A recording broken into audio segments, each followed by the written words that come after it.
안녕하십니까. 2일 오전 방송 시작하겠습니다. 다우지수, 나스닥지수, S&P지수 모두 상승을 좀 했고요.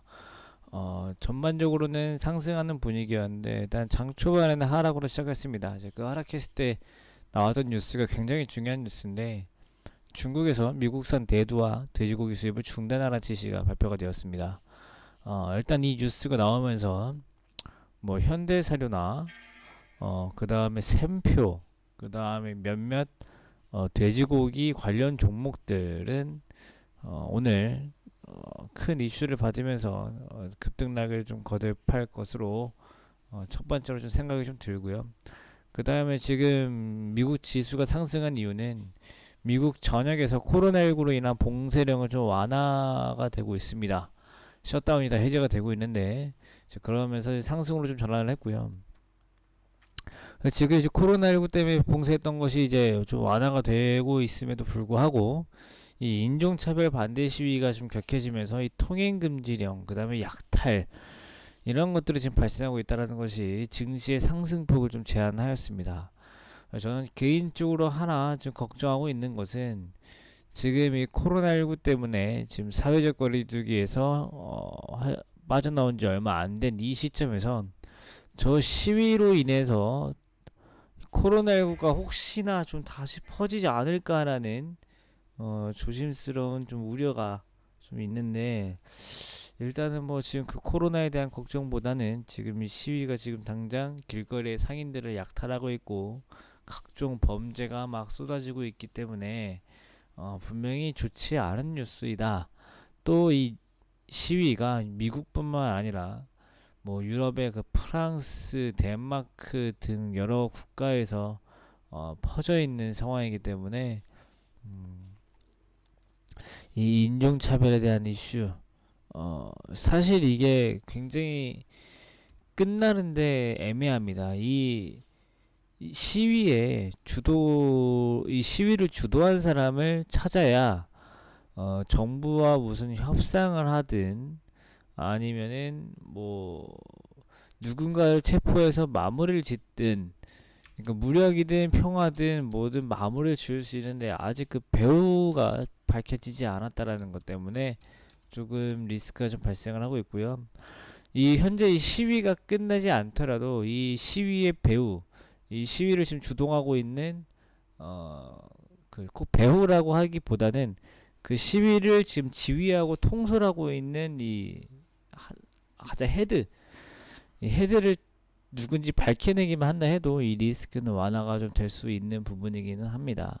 그 다음에 어제 이제 ISM 제조 PMI 지수가 발표가 되었는데 시장 예상치보다는 다소 낮게 나왔고요.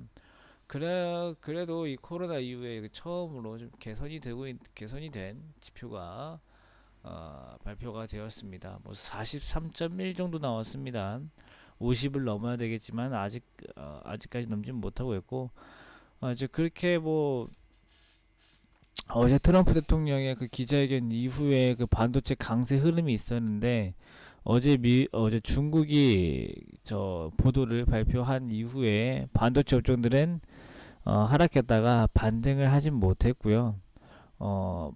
반등을 하지 못한 업종들의 특성을 보아하니 포스트 코로나 관련주로 분류되었던 이 언택트 관련 종목들이 반등이 약했습니다. 차익 매물이 많이 나왔다는 뜻이겠죠.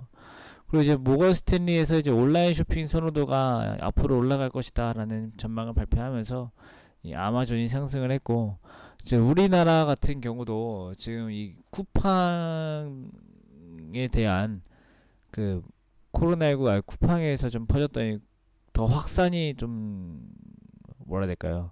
확산이 조금 더 커지는 원인이 되었던 이 쿠팡 물류센터로 인해서 이 온라인 쇼핑 관련 종목들이 오히려 수혜를 받고 올라온 종목들이 몇 개 있어요.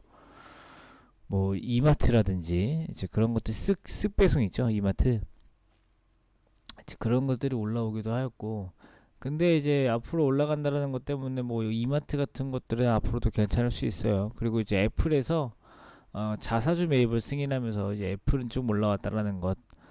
사실 좀 대단합니다. 이렇게 좀 어려운 시기에 자사주 매입을 할 수 있다라는 게 좀 대단했고 그리고 이제 자사주 매입할 수 있었던 근거 중에 하나가 지금 금리가 낮으니까 할 수 있었겠죠. 금리가 낮으니까 야, 차라리 빚 갚지 말고 우리 주식이라도 더 사자. 이제 이런 흐름이었던 것 같아요. 이외에 뭐 대부분의 금융주들이 좀 강하게 상승했고요. 그런 뭐 여행주, 뭐 에너지주, 뭐 호텔주, 항공주 이런 것들이 상승했습니다. 그리고 어제 미중 갈등이 조금 격화가 되는 모습들이 나타났었는데 이건 차트를 보면서 말씀드리겠습니다. 이 USD 차이니스 위안 오버뷰입니다. 전반적으로 보았을 때 이 위안화가 조금 약해지는 흐름을 보이면서도 최근에 좀 강한 흐름을 좀 나타냈었거든요. 그러니까 지난번에 최근 5일 중에서 가장 오늘 최저가인데 이 최근 5일 이 홍콩에 대한 관세를 폐지한다라고 해서 5월 27일 날 우리 증시 코스닥이 3%에 가까운 하락을 했고 이제 어제 그저께랑 어제 이틀 연속 위안화 약세가 강세가 나타나면서 이 코스닥 지수 같은 경우는 전고점을 뛰어넘어 연중 최고치를 어제 또 새로 썼습니다. 이제 오늘도 추가적으로 위안화가 조금 더 강세가 된 흐름이 나타났기 때문에 우리 증시가 오늘 뭐 나쁘게 전개될 것이다라고 속단하기는 어려울 것 같고요. 그 다음에 어제 코스피 지수가 1.75% 올랐는데 미국 증시에서 한국 ETF가 2.58 올랐습니다. 오늘 코스피 지수가 여기에 대해서 추가적으로 0.5에서 0.7 정도 상승할 수 있을 여력이 남아있고 또 역의 환율 또한 추가적으로 3원이 하락하면서 달러 강세에 대한 부담도 줄인 점은 긍정적입니다. 근데 뭐 안 좋은 소식은 뭐 아까 다 말씀드렸죠. 중국 정부가 미국산 대두와 돼지고기 수입을 중단한 거, 그 다음에 인종차별 시위, 그 다음에 이런 것들, 이게 안 좋은 점이고요. 그러니까 지금 사실 시장의 분위기나 그 다음에 이 위안화 약세 흐름이나 전반적으로는 증시가 상승할 수 있는 여력이 남아 있습니다. 네, 그럼에도 불구하고 몇몇 가지 악재가 있다라는 것은 어떤 우리 증시가 뭐 전반적으로 어제처럼 싸그리다 상승하기보다는 업종별로 조금 돌아가면서 어제 올라갔던 것들은 조금 쉬고 못 올라갔던 것들은 조금 더 올라가지고 그러니까 이 증시 분위기를 보면요 요즘에 이게 뭐 가는 것이 더 가는 시장이 있고 가는 것은 좀 쉬면서 낙폭과대주들이 올라가는 이 순환매 장사가 있고 하는데요. 요즘의 시장은 후자입니다. 그렇기 때문에 제가 요즘에 계속 여러분들 오른 종목 쫓아 사지 마시고요. 지금 안 오른 종목 언젠간 오를 가능성이 더 높기 때문에 아직 오르지 않은 걸 사십시오. 라고 말씀드립니다. 이게 뭐 당연한 말씀 아닙니까? 넌 왜 당연한 말 하고 있냐? 라고 하겠지만은 저는 뭐 시장에 따라서 지금 안 올라가고 있는 것을 사지 마세요. 올라가는 것만 사세요라고 말씀드리는 때도 분명히 있습니다. 그렇지만은 지금은 그런 시장 아니에요. 지금 올라가는 거 괜히 샀다가 물릴 수 있는 시장이기 때문에 낙폭 과대주 위주로 접근을 해라. 많이 빠지고 못 올라온 종목들 위주로 사라는 말씀드리면서 마감하도록 하겠습니다.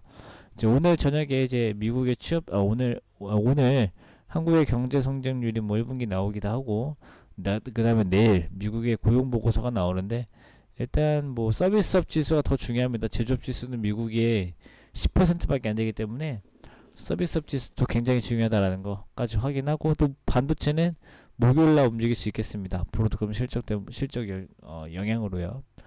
이거 참고하시고 오늘 시장 잘 접근하셔서 수익 내시면 좋겠습니다. 감사합니다.